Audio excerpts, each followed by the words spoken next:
Welcome to the worst nightmare of all. Reality.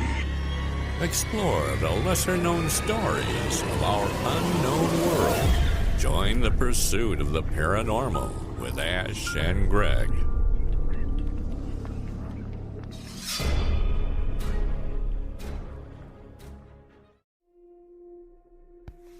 Hello and welcome to the Paranormal or What podcast with me, your host, Michaela Ford. Join me for tales of the paranormal, cryptids, UFOs, spooks, spectres and ghosts. We'll have interviews, stories, theories and musings, and maybe just a sprinkling of spine-tingling terror. Don't forget to please email me your experiences at paranormalorwhatpodcast@outlook.com. Or you can record your story straight onto the Anchor platform at anchor.fm/paranormalorwhatpodcast/message. The reason I'm doing the podcast is to get to know like-minded people. People like you. Because together we can figure it out.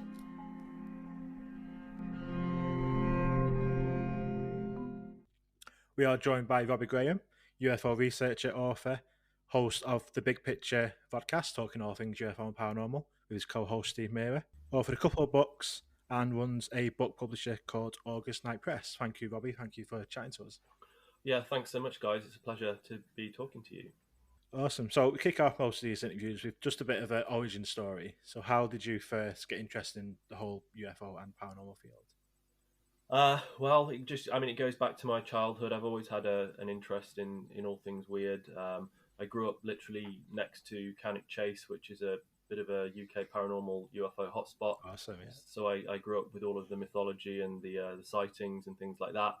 And a close friend of mine at primary school had a close encounter with his parents when I was 7 years old. It completely sucked me into the subject and sort of buried itself in my subconscious. And then in my teenage years, I became quite obsessed with UFOs. Started to buy all of the literature, and then I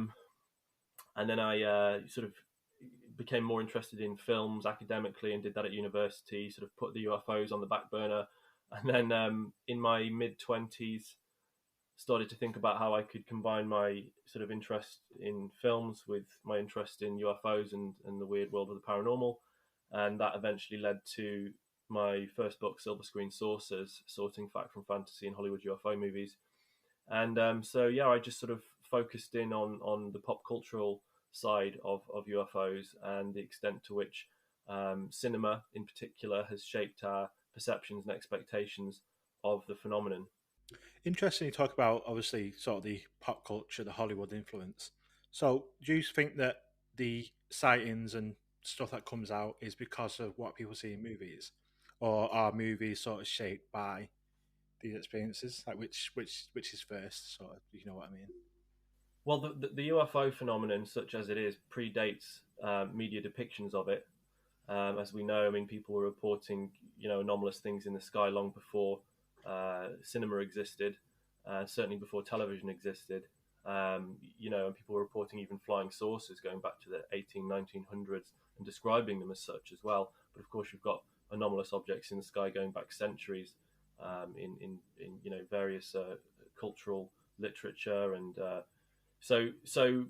but it was 1947, obviously, that the UFO phenomenon entered into popular consciousness in a big way with the Kenneth Arnold sighting, and then later Roswell. But Roswell, of course, didn't become known popularly until the late 1970s, early 1980s, when people like Stanton Friedman started to look into it. At the time, really no one batted an eyelid. It made the headlines in the local press, and then it vanished.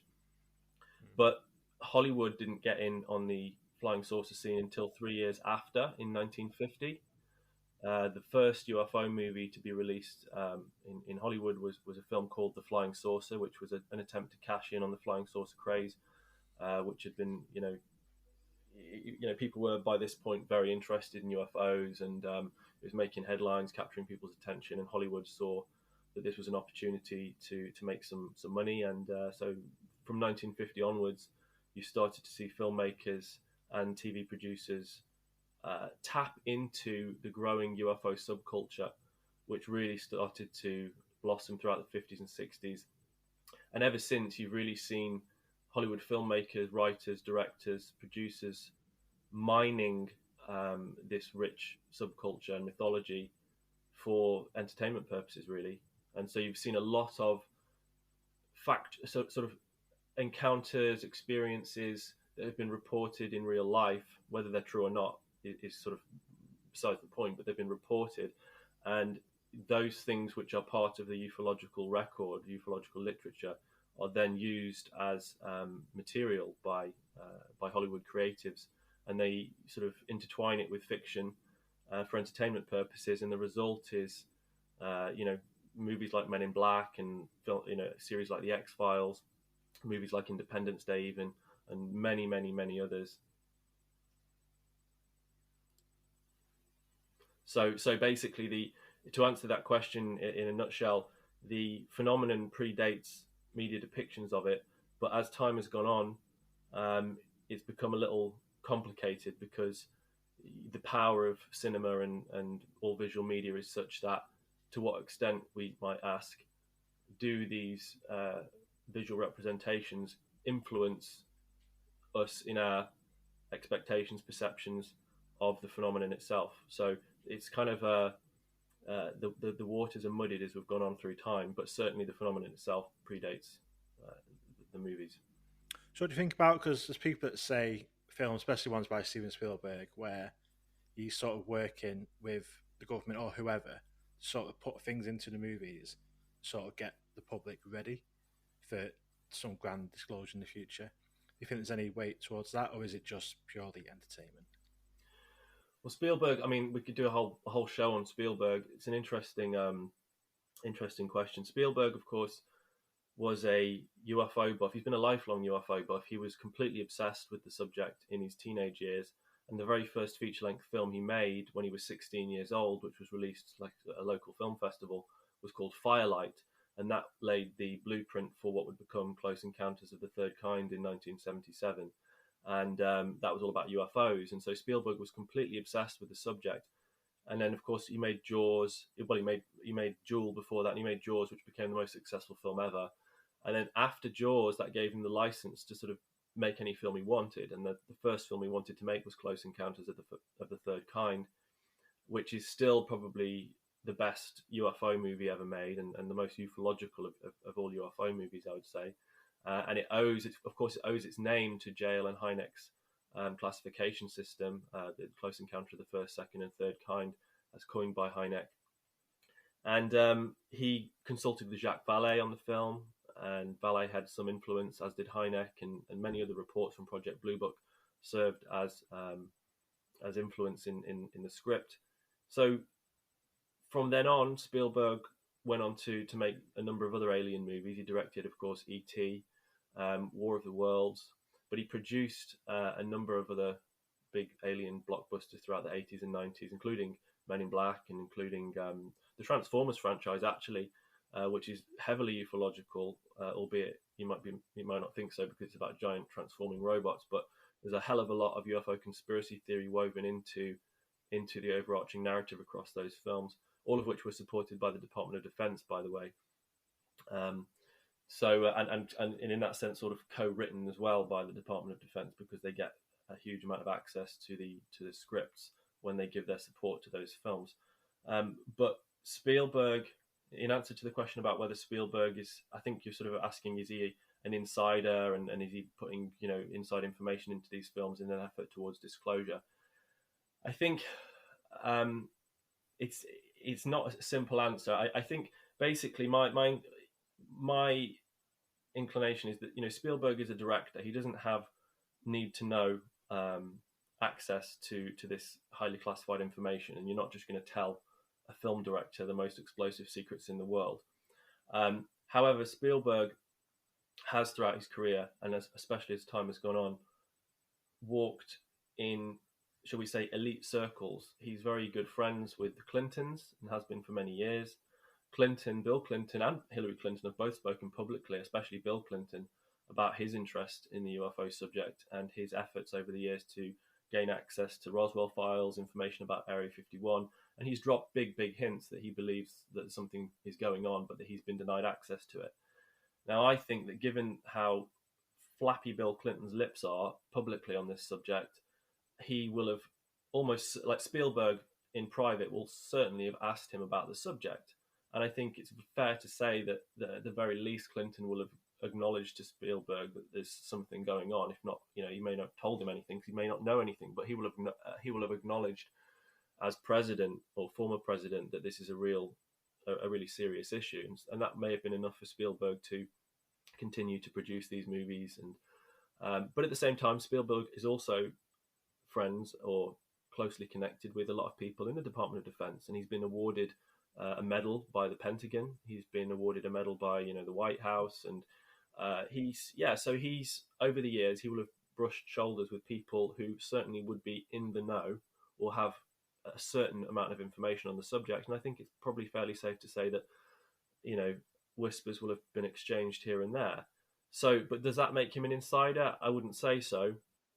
But at the same time, as I say, as the years have gone on, Spielberg has produced films like the Transformers franchise, which is extremely interesting, if not as a plot, but then as a ufological kind of artifact.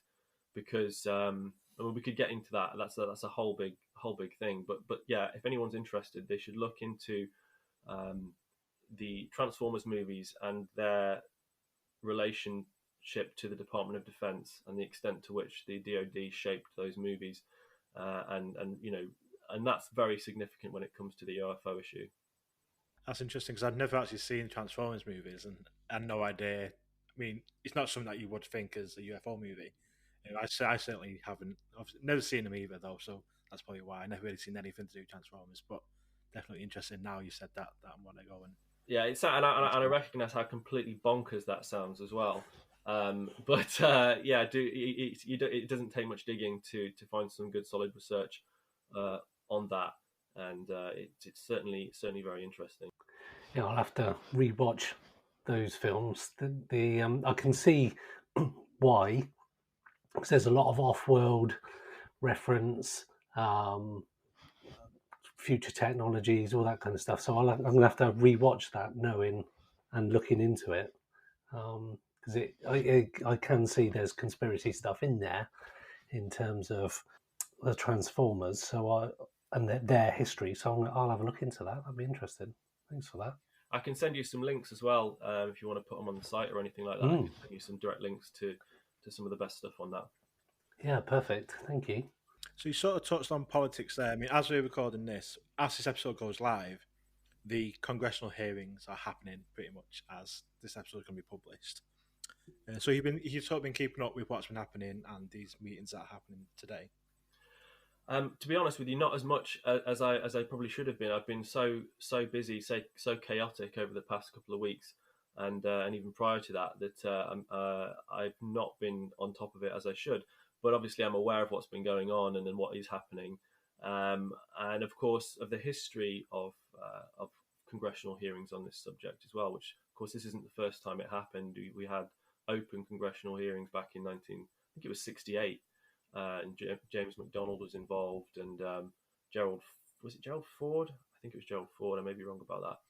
And but yeah, so and then of course we're supposed to have the open hearings, but also classified briefings as well for Congress people and senators. The idea or the speculation is that some of that may leak out over the following days or weeks through people who are talking to the press, and I suspect that may be the case. Certainly, it's going to be interesting, and certainly what's happening is historic, and it's just another step in what is surely leading towards something of significance. Yeah, it's definitely interesting for sure what's going to happen over the next couple of years. I think this, when we look back in 20, 30 years, I think this is going to be like one of them turning moments in history. I think people may be very disappointed if they're expecting something sort of monumental from to be uncovered or announced over the next few days and weeks. I think it's always baby steps. It's always very small. People always have huge expectations whenever anything is promised, and then what's actually delivered is usually quite disappointing. And I'm sure that will be the case this time as well. But it's an ongoing process, and I think as well, and this is something I always talk about, I think a large part of people's disappointment when it comes to things like this stems from, I think, misjudged expectations, misplaced expectations, or sort of I think that the disclosure term is really problematic. And I think that it implies, so disclosure, as coined by people like Stephen Greer and Stephen Bassett, not coined, but sort of adopted and popularized, suggests a single moment in time where everything is revealed and the world changes, where classified technologies are released and the world benefits and a new age is ushered in. And that's just never going to be the case. Disclosure was never on the cards. It's still not on the cards. People need to really stop thinking about all of these things in terms of disclosure. The powers that be, shall we say, whoever's been, keeping these things from the public for so long, and some of it may very well be justified. The powers that be, they do not have and never have had the interests of the public at heart. There are special interest groups here who, with their own sort of vested interests, and they're not particularly interested in, in ushering in a utopia for people. There's a lot of things to consider here, and it's never been about disclosure. It's always been about perception management. It's always been about managing how people perceive the phenomenon, and specifically how people perceive officialdom's relationship to the phenomenon. It's always constantly about managing those things. And that's what's been happening for a very long time. So, of course, in the early 1950s, the CIA became involved in Hollywood. And by the early 50s, by the mid 50s, it had very successfully infiltrated Hollywood and the news media completely, because they recognized the power of these institutions over, people's minds. And if you wanted to control how people think, you have to have significant control or influence over the media. And that also extended to fiction media in Hollywood as well. It has a different effect. And they recognized this, and and then of course you had the CIA Robertson panel in 1953, and the Robertson panel was a group of top tier scientists, which was funded by the CIA to look into the UFO phenomenon and make a judgment about it. But of course, it was funded by the CIA, and the result was, of course, that the Robertson panel decided that there was nothing to the UFO phenomenon, that there was no national security threat, and it should all be just, actually, it should be, according to their recommendations at the time, it should be sort of discredited. It should be associated with craziness and wackiness, and it should be, public interest in the phenomenon should be discouraged, and the phenomenon should be debunked at every given opportunity. Those were the recommendations. And the actions, in fact, that were carried out through the Robertson panel for quite a few years. And I think after a few years, what they realized was that you can't actually convince people that the phenomenon isn't real when people around the world continue to report the phenomenon every day, right? If people, thousands and thousands of people are continually having interactions with it, sightings, experiences, you can't really convince people that it doesn't exist. But what you can do, they realized, is you can manage how people perceive it. You can manage how people perceive the phenomenon, and more importantly, you can manage how people perceive officialdom's relationship to the phenomenon. And so with that in mind, beginning in the early 1980s, you had the Air Force Office of Special Investigations working with the CIA, have a few of their people start to spread disinformation throughout the ufological community through key researchers, very influential researchers, and the ideas that they planted, the seeds that they planted, became sown into ufological debate and discussion over the next decade or so. And by the mid 1990s, especially when Hollywood started to tap into that disinformation and started to sort of use it as its own narrative material, what started to happen was that people just started to believe what has become known as the core story, the UFO core story, which revolves around the US government having recovered specifically extraterrestrial hardware and bodies over the years, perhaps beginning with Roswell, but a number of ones after that. This is the story, right, that was woven by disinformation agents. Now, this is not to say that this doesn't necessarily include Roswell, because of course Roswell happened before that, and the story broke before the disinfo agents had a field day with it. But the sort of in essence, the core story of UFOs that ufology adopts today is one where the US government in particular, but various governments around the world, have direct relationships, like open relations with extraterrestrial species, probably more than one, several extraterrestrial species, but in particular the Greys. And they have an exchange program whereby the Greys have offered the US government their advanced technology and given them access to that technology, but in exchange, the US government allows the extraterrestrials to abduct its citizens for their own purposes, their own research purposes. So it's like a contract, it's like a treaty, and people refer to these things as a treaty. People claim that there are treaties going on between the extraterrestrials and the government. But when you start to trace this core story back, it all goes back to two or three individuals in the late 1970s and early 1980s, and a handful of projects whereby these individuals planted disinformation, and they came forward and revealed that it was disinformation a long time ago as well. And it's been proven that these people are counterintelligence experts, but it was absorbed as fact by a number of individuals who had considerable influence in the field, and it's trickled down and it's become part of the core story now. And it's something that I used to buy into and believe as well, completely. And there's a strong sort of religiosity to ufology and a need to believe. I mean, what you've got the reference from the X-Files, I want to believe. It's kind of a need to believe as well. What I'm talking here, and it sounds like it might sound like I'm skeptical or sort of dismissive of these ideas, and that's not the case. I mean, it's simply that when it comes to the longer you spend in this field, I've been in this now for like 25 years, and the longer you spend in it, and the more people you meet,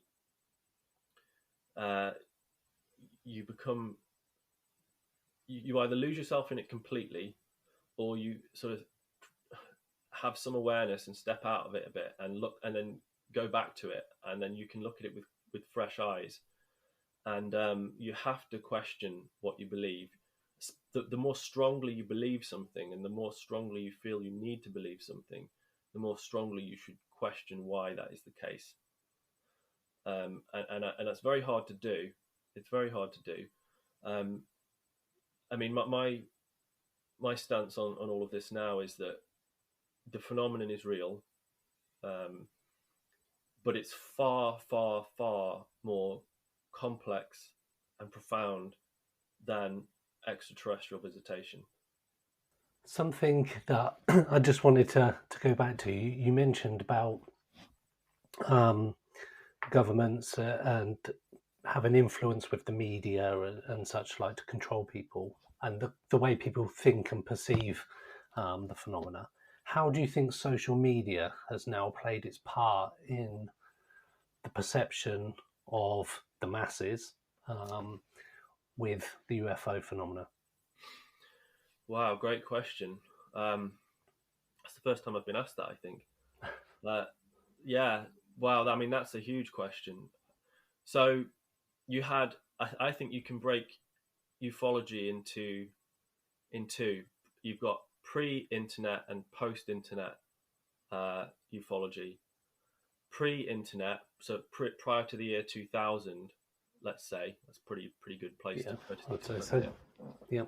Prior to the year 2000, ufology was small groups meeting around the country and around the world with a shared interest in this weird phenomenon.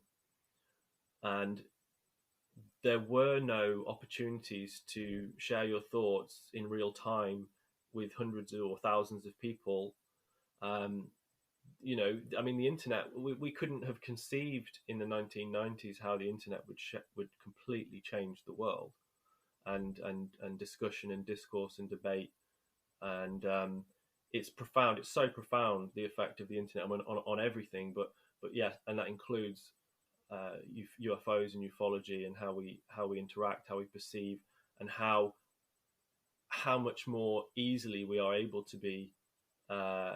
It's difficult. I mean, the thing is, on one hand, I'm tempted to say it's easier now to shape popular perceptions through social media, but at the same time, arguably, it's become more democratized, and there are,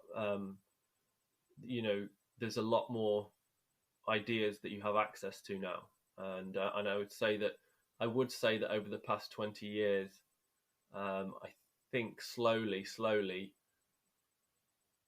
perceptions on the subject, ideas, approaches have started to become a bit more sophisticated and move out of the nuts and bolts, or beyond just the nuts and bolts extraterrestrial hypothesis, to include other phenomena with which UFOs clearly overlap. And I think that's been less so. That's been more taboo in the past.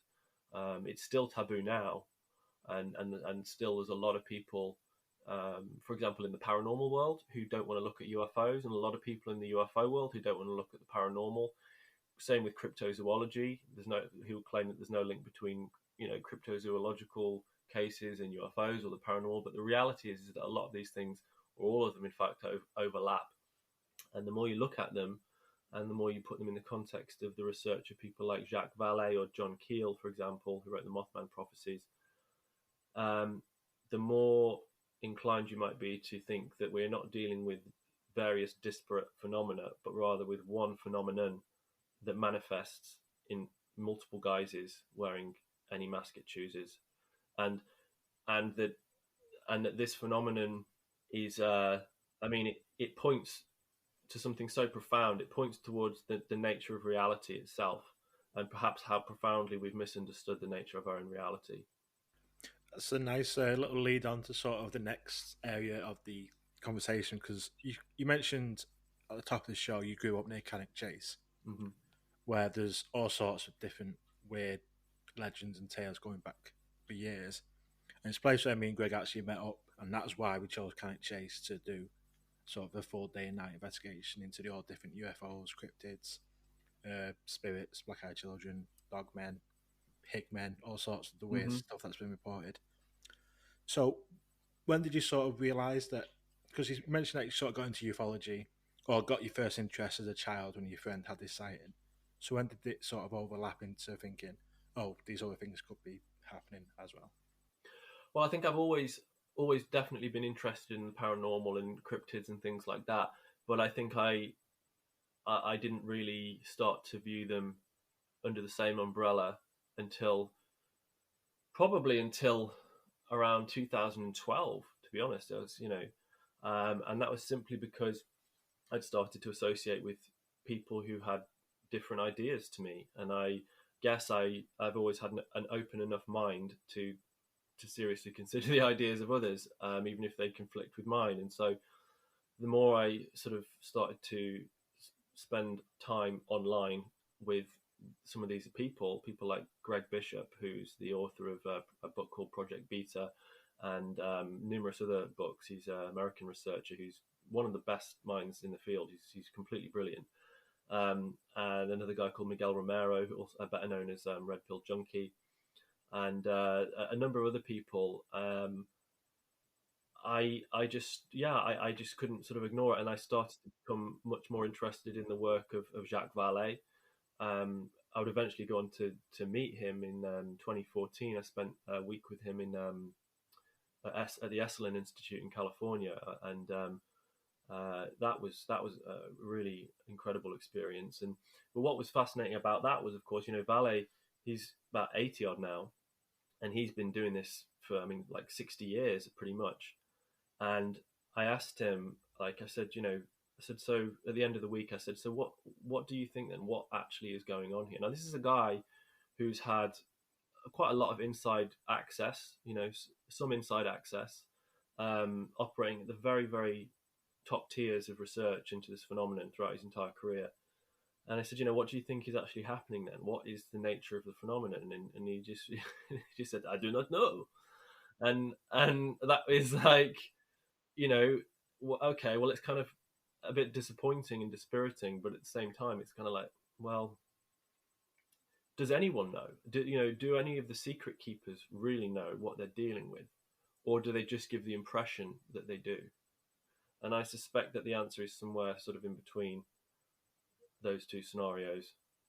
I think that the people behind the scenes obviously will have, more access and more and perhaps a better picture of what actually is happening. But I do think that the phenomenon itself is actually beyond human comprehension at this point in our evolution.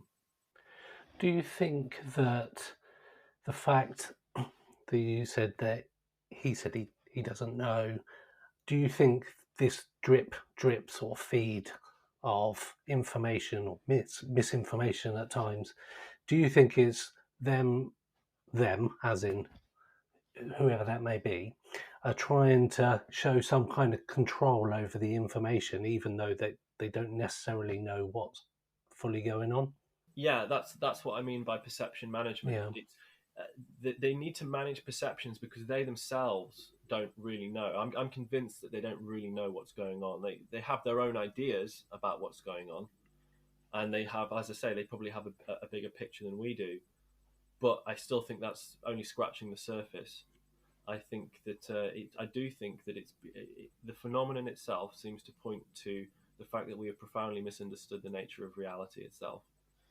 And you could get into all sorts of ideas here to do with simulation theory. Are we living in a simulation? Are all paranormal phenomena part of a simulation that push us, the sort of the characters in the simulation, towards a better understanding of themselves by constantly looking beyond the horizon of what is possible? These phenomena are nothing if not a challenge to science. In fact, that's one of the titles of Jacques Vallée's early books, Challenge to Science.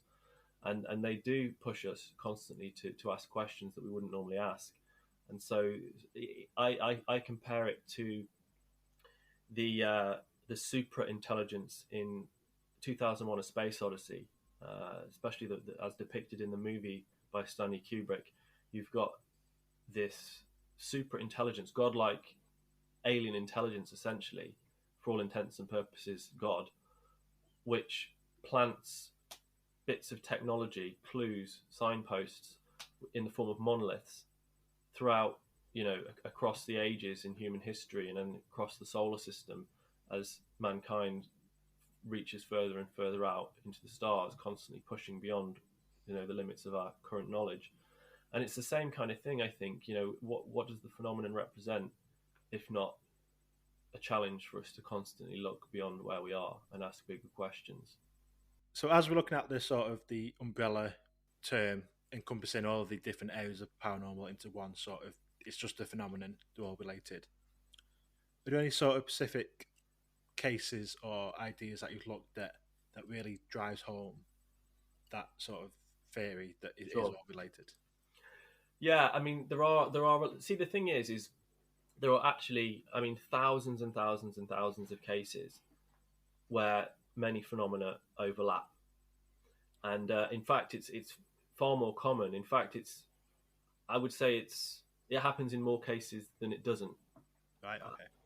When especially when in close proximity, like for example, someone who has a close encounter with a UFO, more than likely will then go on to have some kind of a poltergeist experience, or some kind of a psi experience, or even some kind of a sighting of a strange creature, or all of those things.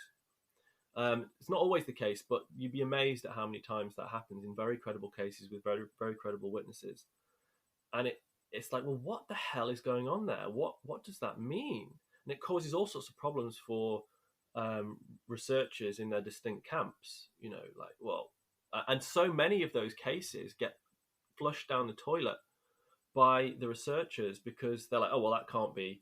Like I posted like we did an episode on the vodcast that we do, the big picture about cryptid cases and overlaps with UFOs, and I shared it to a Facebook group, a cryptozoological Facebook group, and they wouldn't share it, they wouldn't allow it to be posted, and they said we only post material that supports the idea that Bigfoot is a flesh and blood creature, blah blah blah.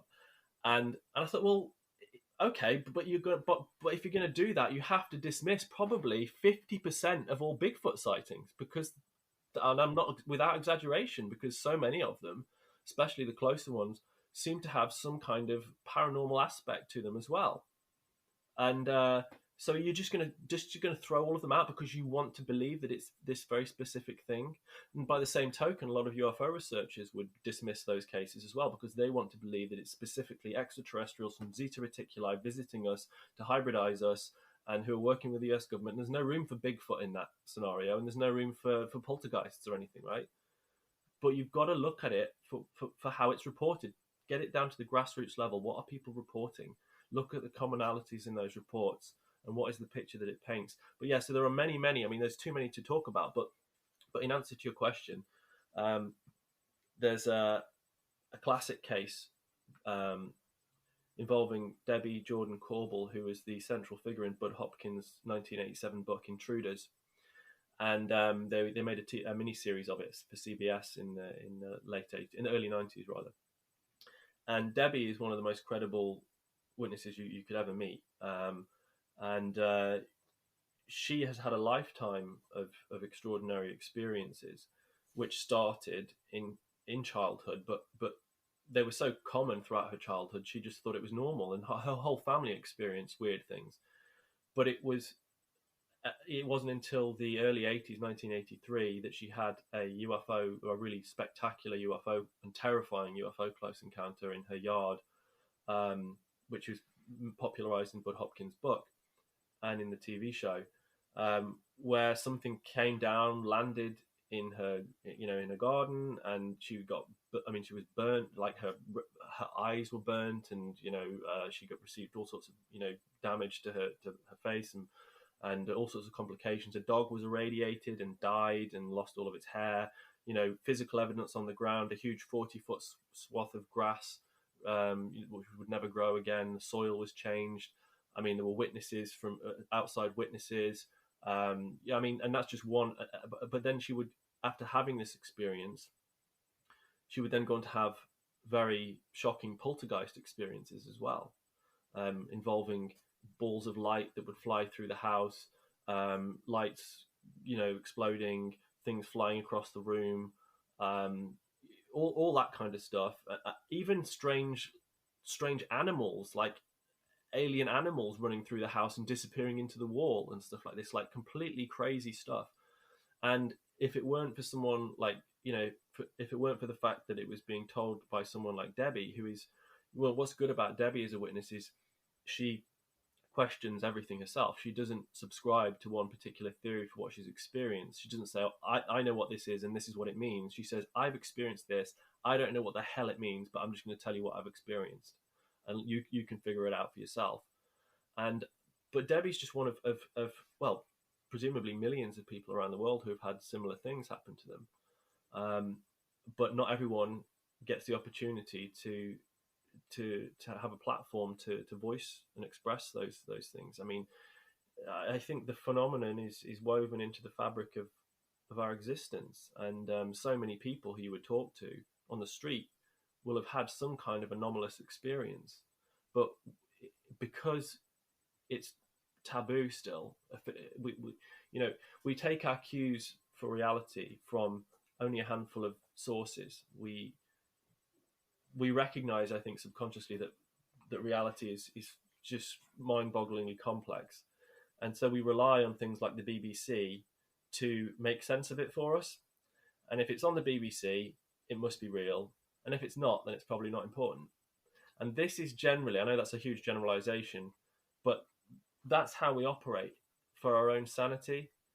And so for years and years and years, the mainstream media has completely poo-pooed UFOs and things like that. It's only been since 2017 and the Pentagon, the sort of the Pentagon revelations that happened about the pilots seeing UFOs in American airspace, and the American government's rebranding of the phenomenon from UFO to UAP, which, by the way, I think is a very conscious thing. I think what they're doing is they're trying to rebrand the phenomenon in the popular consciousness and to divorce themselves from their sort of dark and dubious history with the phenomenon, and to present it as something that they're only just starting to become interested in, something that they've only been interested in maybe for the last few years, and that their investigations into it now are happening in full view of the public, etc., etc. But obviously, we know that that's not the case. I've got sidetracked there. What the hell was I talking about? I can't remember anymore. But it is right what you say about the American government, like with this new task force and what their sort of promises, so to speak, was like they sort of starting from 2014, and that's when that first leaked video was 2014. And just basically the previous 60 years, they said no, that doesn't matter anymore. It's basically we're starting from 2014. These videos that were recorded by our pilots, and this is where we're starting our investigations from. So it is true what you say about it. It's a new thing. This is what's happening now, and we're just going to basically ignore everything that's happened before. That's right. Yeah, and this is part of the whole perception management thing. It's about sort of because as you see, I mean, if we were to, it's a tricky thing. It's very difficult. I mean, and it's very easy to vilify, government institutions over this issue. But I mean, the people who are in these institutions, they're just people. And, but I mean, try to put yourself in that position. And I'm no champion of government, don't get me wrong. I know, but, or the military, but I mean, it must be a very difficult situation to be in when you're presented, when you're the one having to make decisions about something that's just, I mean, beyond comprehension and potentially very disturbing. And what do you do but keep it secret? Are you really going to be like, okay, we don't know what we're dealing with here. We don't even know the right questions to ask, let alone any of the answers. How are we going to disclose this to people? Well, we can't really. All we can do is really manage how people perceive it in our best interests, in a way that best serves us, in a way that sort of mitigates any damage over time. And that's what's happened. That's exactly what's happened. Now, what's happening now since 2017 is very interesting, and it is unprecedented. And but I still think that people might be getting a little bit ahead of themselves with their expectations here. And but it's going to be interesting to see what happens over the next few months, the next few years. I don't think you're going to see anything earth-shattering happen overnight or any time soon. It might take another several years or more. Yeah.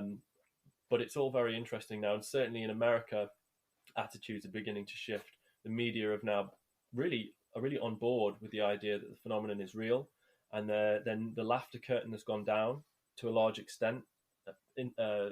Channels like Fox News are engaging with it completely seriously now, and devoting serious time to it. CNN as well, and other news channels are, so this is like a huge change. This is very significant. We've not caught up yet in the UK. We're still completely ignoring it all. There's very little coverage of it. Even the Daily Star yesterday was the front cover of a story about Oh yeah, I saw. Guy Yeah, that's been abducted 60 times. He fights as a super soldier in these yeah, intergalactic wars. And even taking the story out of it, the way that they're portraying the story is in obviously the jokey tabloid yeah. manner. So even if that was a true story, I'm not having an opinion on that story, but the way they're portraying it, even if it was, then they got no chance because the way that they are just portraying it to the people that Yeah. can see that front cover.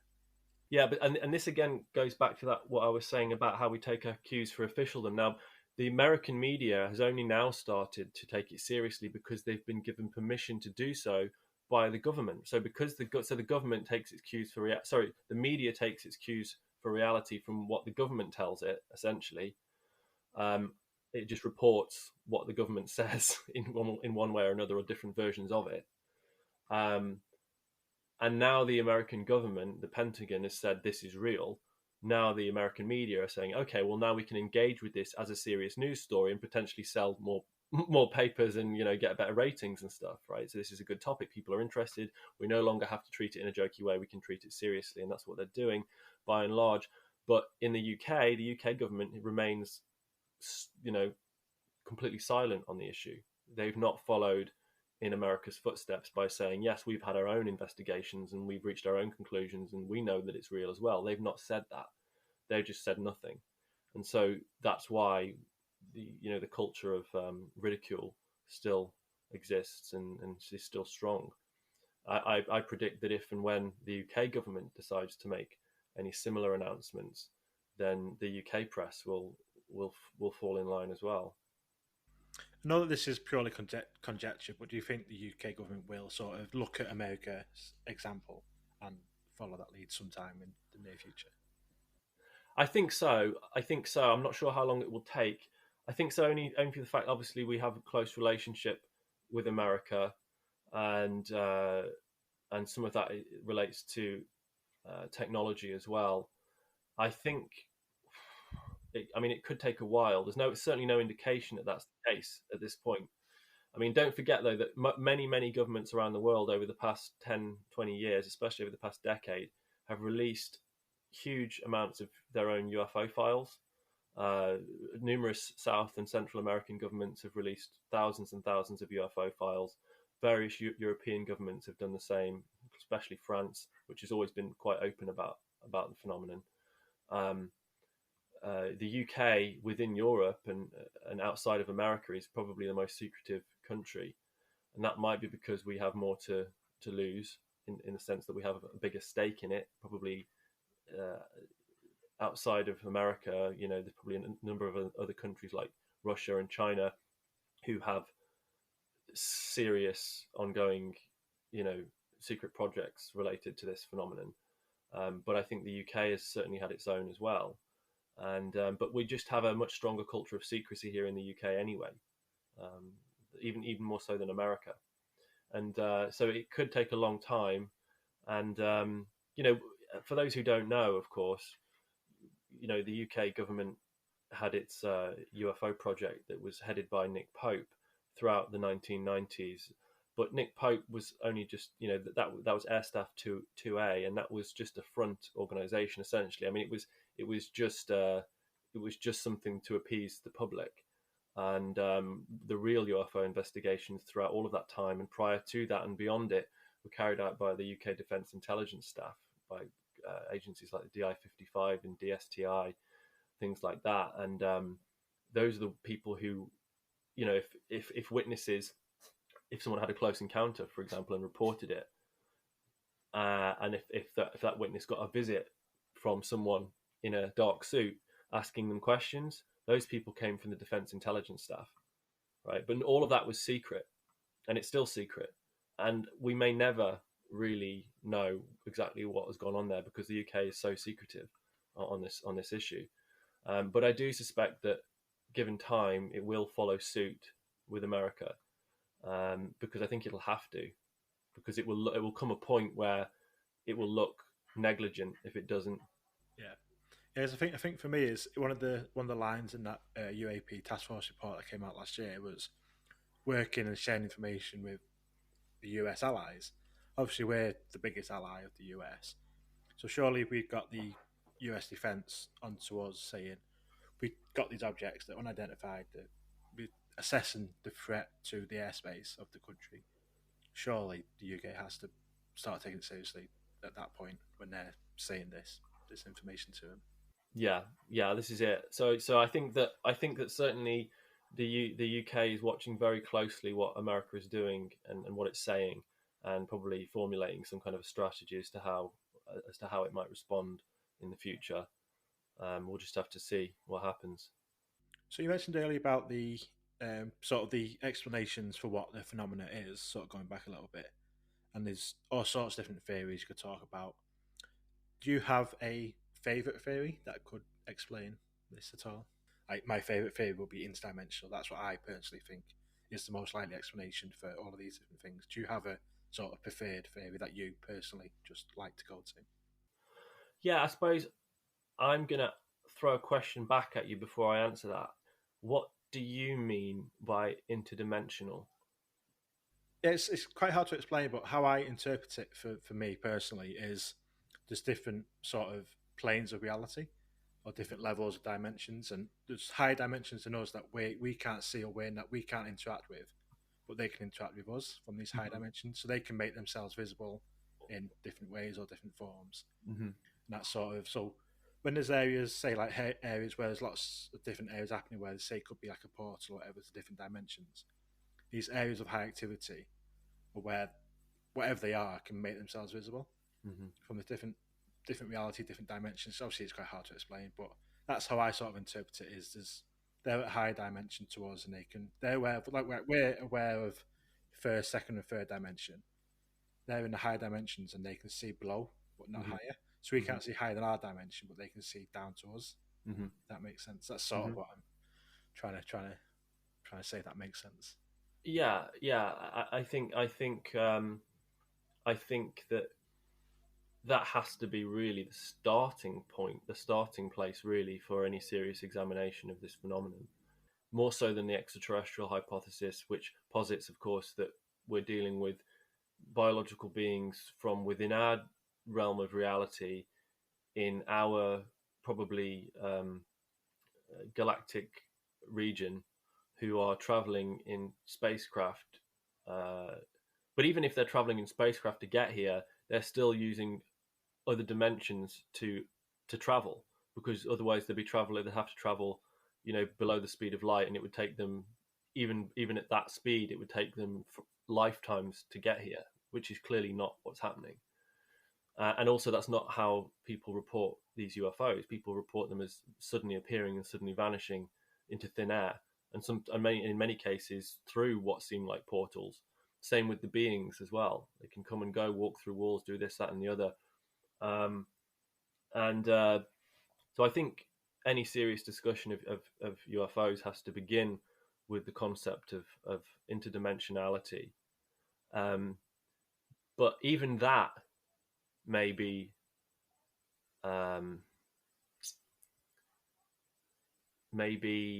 insufficient to explain what we're dealing with, because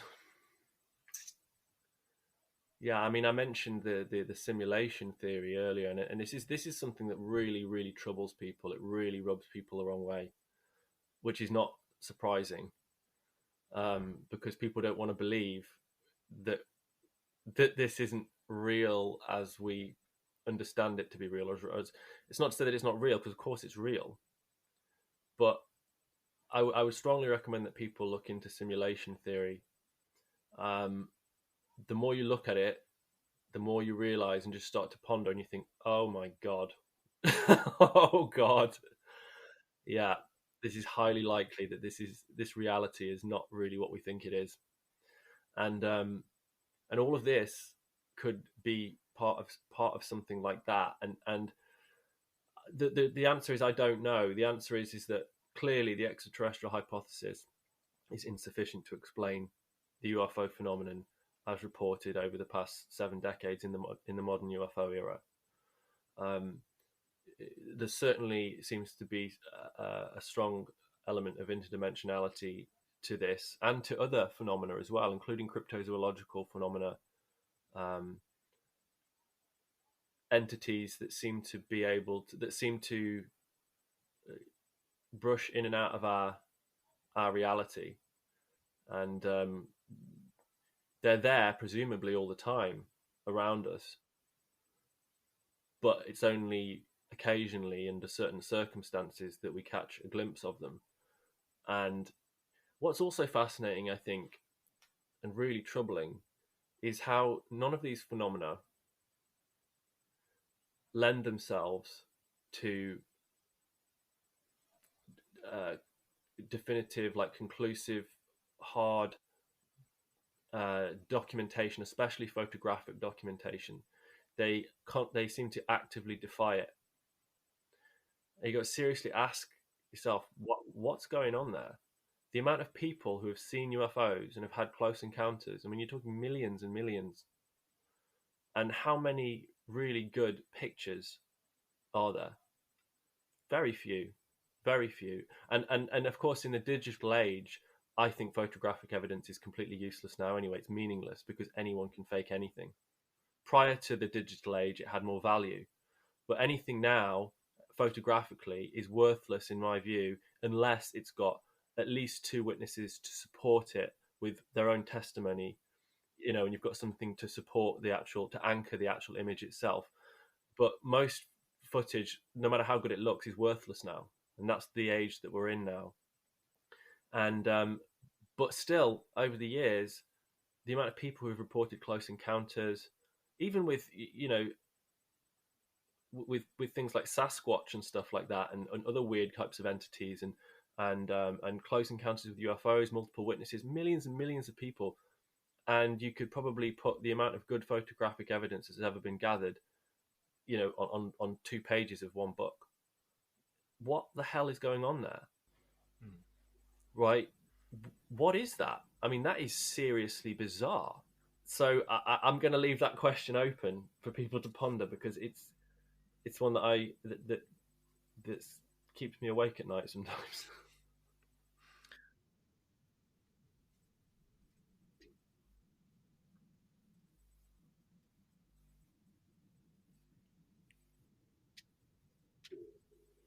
And yeah, I mean, even the stuff that's been released by the Pentagon, you know, the gimbal, the Tic Tac.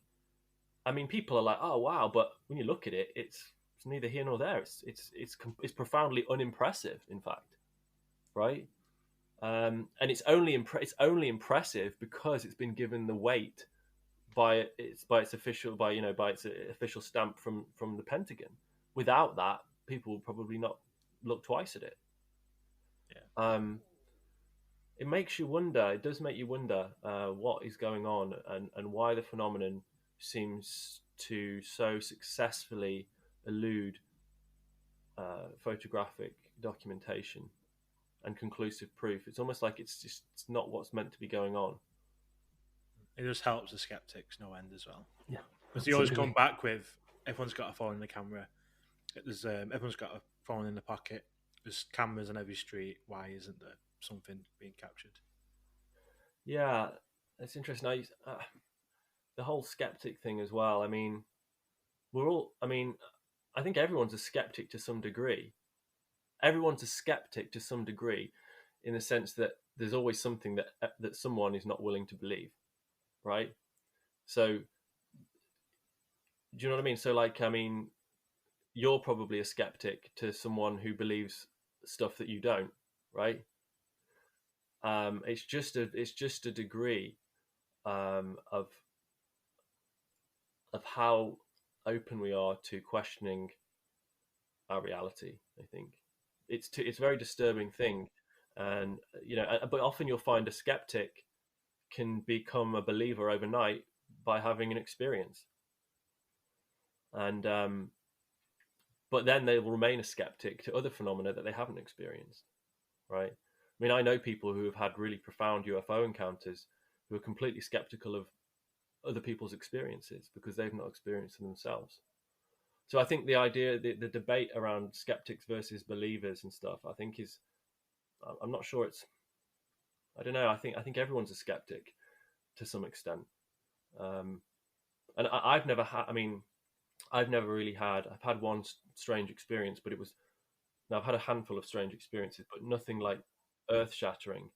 And prior to those, I'd had none, and yet I was inclined to question the nature of reality, and I was inclined to look into these weird phenomena because of what they might represent.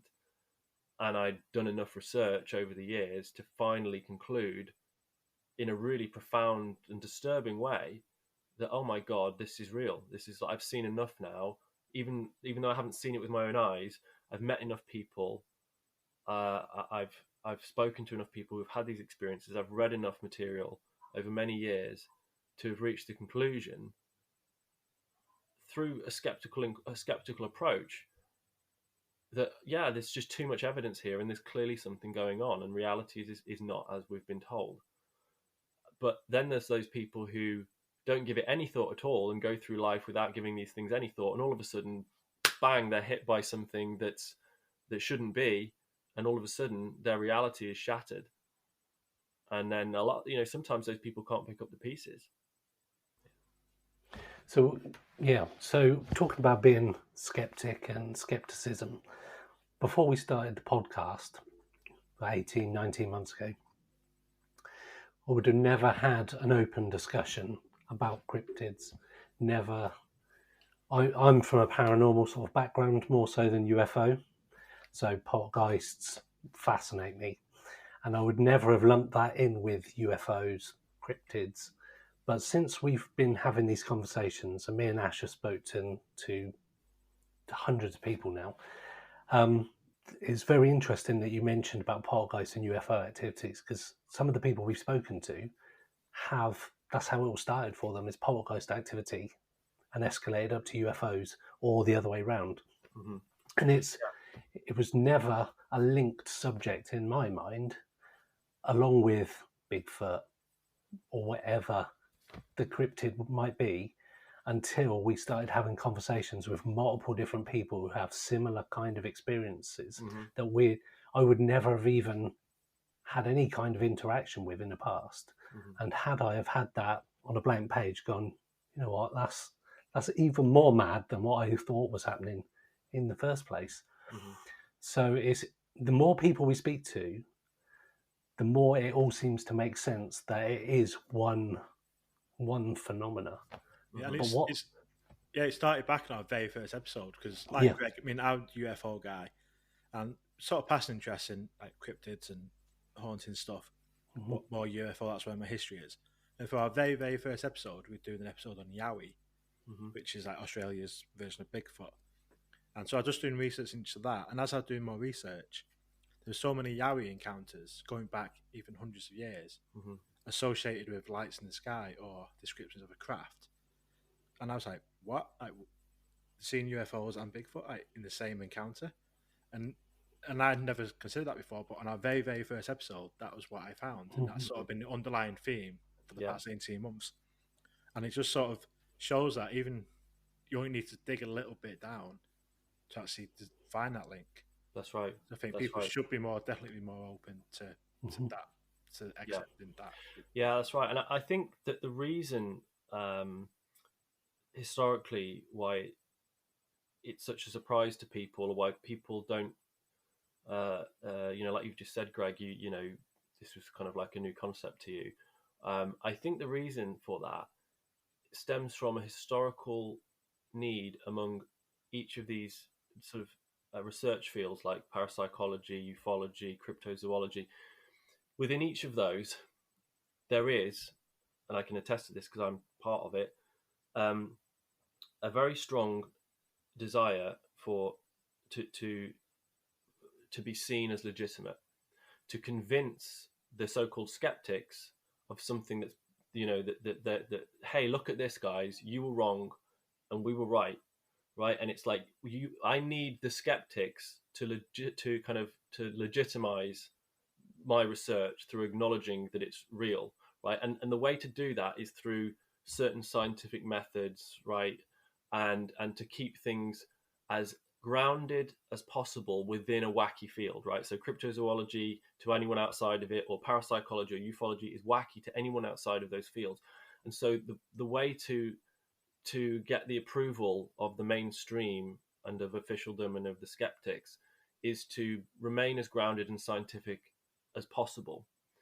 And therefore, if you're trying to convince someone that Bigfoot is real, the best way to do that is to argue the case for, like Gigantopithecus or some kind of surviving hominid from the past that's existing still in small pockets across the wilds of America and is surviving on certain types of food, etc., right? So it's essentially like a zoological argument.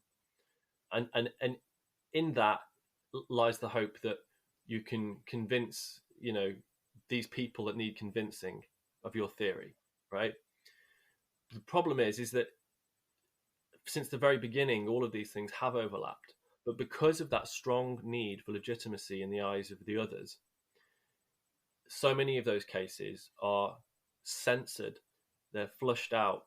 It's self-censorship within each of those research fields. Ufology is guilty of it, cryptozoology, parapsychology, all of them. And so, to a large degree, there's been a huge amount of self-censorship, and that's why it's a shock to so many people, who are like, oh, I didn't realize those things. But if you get down to the grassroots reports and the more witnesses you speak to, like, oh, okay, when it's unfiltered by a research organization or by a particular researcher, and you just speak to the witnesses themselves. Okay, well, what am I going to believe this? Am I going to choose to believe this person? Do they seem credible? Do they seem like they're reliving the event? Do they seem like they're telling me something that's actually happened to them? And often that's the case. And be like, okay, yeah, this person seems to be really clearly telling me something that's happened to them. So am I going to choose only to believe the bit about the UFO, or am I going to also accept the bit about the cryptid or the Mothman, right? Am I going to accept the bit about the poltergeist because they don't support my idea of extraterrestrial visitation? Well, so I'm just going to ignore those, and I'm just going to report the bit about the UFO, and we'll flush the other bits out. And this is the problem. So, talk about Bigfoot, sort of taking it away a little bit, because we've had quite a few Bigfoot episodes, and there's quite a lot of reports of Bigfoot in the UK. Based on your research, and obviously this maybe come across as in the interdimensional theory as well, but do you think that there's a Bigfoot in the UK? I think that there seems to be a global phenomenon of large, bipedal, hairy, creatures that loosely match the description of Bigfoot, Sasquatch, Yowie, Yeren, all of these different types of, all these different terms that have been given to this large hairy creature that varies slightly in its characteristics, but largely subscribes to the same, description. It's global. And yes, there have been very credible reports from credible witnesses in the UK. Now, of course, that should not be if this is a flesh and blood animal. It simply could not exist here. There's not. It baffles me that people even debate it. You see people, British crypto researchers having the debate about how it could survive here and what its food source. It's just look at the goddamn reports. It's not what people are experiencing. You see so many cases with Sasquatch, the prints vanish in the middle of a snowfield or in the middle of a muddy field, or in the middle of a forest. There's a lot of psychic and telepathic communication between witnesses and these entities. So many strange phenomena associated with them. They're clearly not of our reality, or at least they're not purely of our reality. They seem to exist between dimensions. They seem to be able to, and I speculate that perhaps there's something in their brain, in the pineal gland, that they can access, which literally phases them out of our reality, out of our dimension. And but they seem to exist partially here because they leave physical traces and are seen physically and are experienced physically. And yet at the same time, they also have paranormal attributes as well, and can disappear and reappear, and associated with poltergeist activity as well, and psi phenomena and UFO phenomena.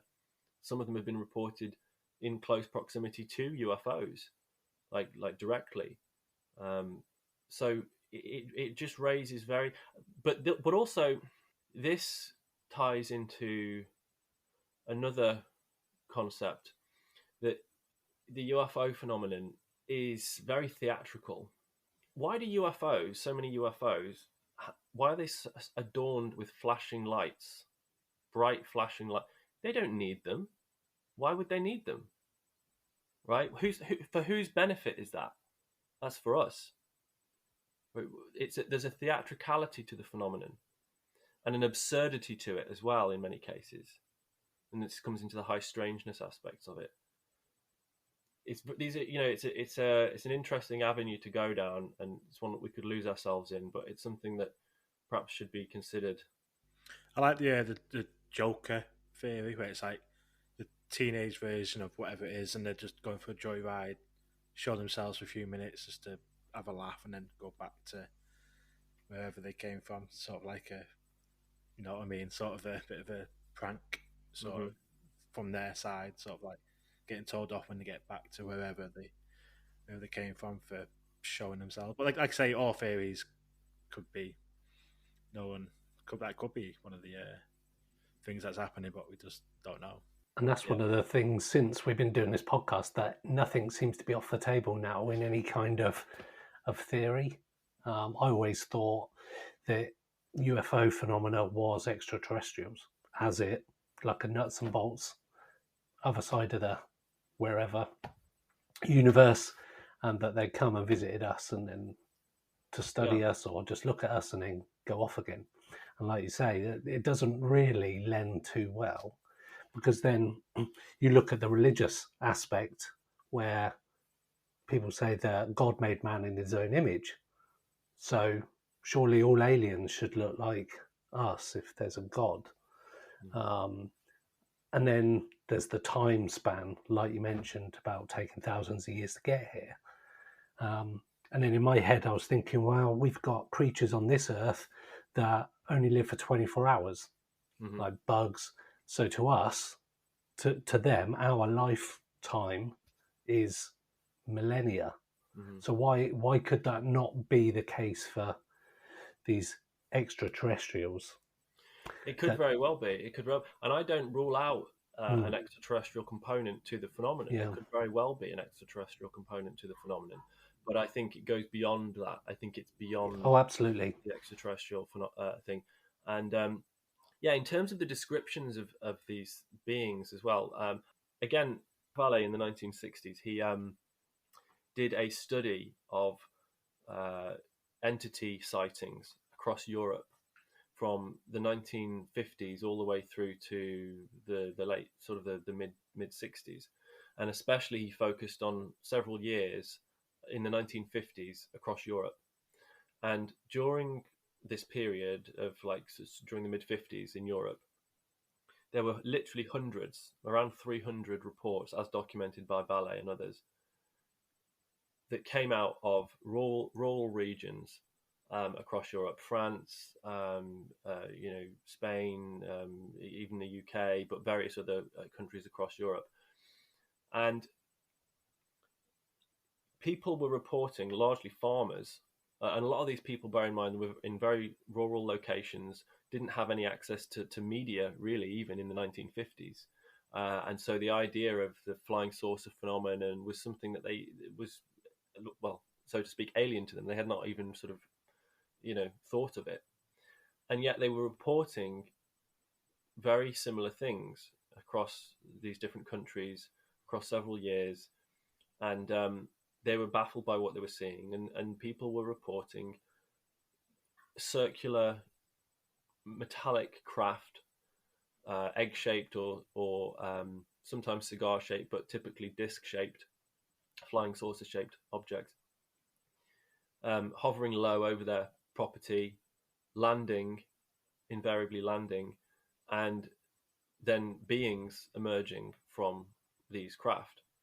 And so there were literally hundreds of these close encounters of the third kind that were documented during this period. A lot of them had physical evidence. The witnesses were all very credible, really clearly baffled and shocked by what they'd seen. And what's interesting about a lot of those cases is that entities that were reported during that period, during the burgeoning years of the flying saucer phenomenon, were so bizarre. And they were all humanoid. Okay, so they were all humanoid. But that would make sense because, again, if we entertain the extraterrestrial hypothesis or even the interdimensional hypothesis, you're not going to get really blobs coming to visit us necessarily because their anatomy doesn't lend themselves to that kind of exploration necessarily. Humanoid entities are probably going to be more inclined to explore other humanoid entities, you know. But that's just a theory. But some of these descriptions were I mean, everything under the sun, hairy dwarves, little robots, some of the greys, typical kind of greys. Even in the 1950s, there were a handful of those reported in France. Little gnome-like creatures, small human-type people, 4 feet tall, anything ranging from like 2.5 feet to 5 feet tall. All sorts of descriptions. What the hell's going on there? Because those kinds of descriptions, they do seem like, and again, if you to look at the actual witness reports and the investigators like Valet were impressed by them. If we take it face value that they're telling the truth and did have these experiences, then what were they seeing? Where were these entities from? What really were they? Is it really conceivable that we'd been visited by hundreds and hundreds of different types of extraterrestrials from around the galaxy? Why? It seems, I don't think we're that special. Why? And why, if they're so advanced, and presumably they're thousands of years more advanced than we are if they're here and we're not there, if they're so advanced, then why do they then need to have to land in a farmer's field and pick up crops and behave, and give hand signals? It seems so Star Trek. Surely they would have more sophisticated methods of exploration, that remote exploration that didn't require them to land and in our atmosphere and potentially endanger themselves in front of our primitive inhabitants. Why are they doing that? It seems like a display. It seems like a test of reaction, not only but also to multiple different forms. It's almost like one phenomenon trying on many different masks to see how we respond. And then finally, in the 80s, we start to settle on one form, which is the grey, or say 2 or 3, the Nordic and the reptilian and things like that, which have been the consistent ones over the past sort of 30 years or more. But prior to that, if you go back into the 50s and 60s across the world, you see all sorts of very credible reports of seemingly absolutely absurd entities. But you don't get them anymore at all. They've gone. They've vanished. What's going on there? Interesting theory. Yeah. Well, it's not even a theory. It's just it's like an interesting question. It's yeah, just like this is the thing. I think as you spend more time in this subject, you realize that you're always going to have far more questions than answers. And if you've got more answers than questions, then you've done something wrong. Very true. That's awesome. Where can our listeners find out more about you, your vodcast, and your books? So I've done a couple of books. One is, as I say, Silver Screen Sources, Sorting Fact from Fantasy and Hollywood UFO Movies, which was took several years to write, and is pretty exhaustive examination of the cultural and political interplay between UFOs and Hollywood from 1950 through to present day, looking heavily at the propaganda angle in there and the extent to which the CIA and other agencies have infiltrated Hollywood with ufological agendas. And I edited a book in 2017 called UFOs Reframing the Debate, which is an anthology by a number of brilliant minds in the field, all asking challenging questions along the lines that we've been asking here today. And both of those are available on Amazon. And I run a publishing imprint called August Night Press, which you mentioned, which you can just Google August Night Press and you can see the books that we've put out. Among them are reprints of Bud Hopkins' Intruders and Missing Time and various others that are coming out right now. And I co-host a vodcast called The Big Picture with Steve Merra, and that's on YouTube. And if you go onto UAMN TV on YouTube, then you can find The Big Picture, or if you just Google The Big Picture podcast, and you should find it. So yeah, you can find me on those platforms. Awesome. And you'll also be our headline speaker at the UFO Identified Minicon in Manchester on Saturday, 1st October. Tickets are available on ufoidentified.co.uk. Indeed, and I look forward to it. Thanks, guys. Thank you. Thanks for your time. Cheers. Thanks again.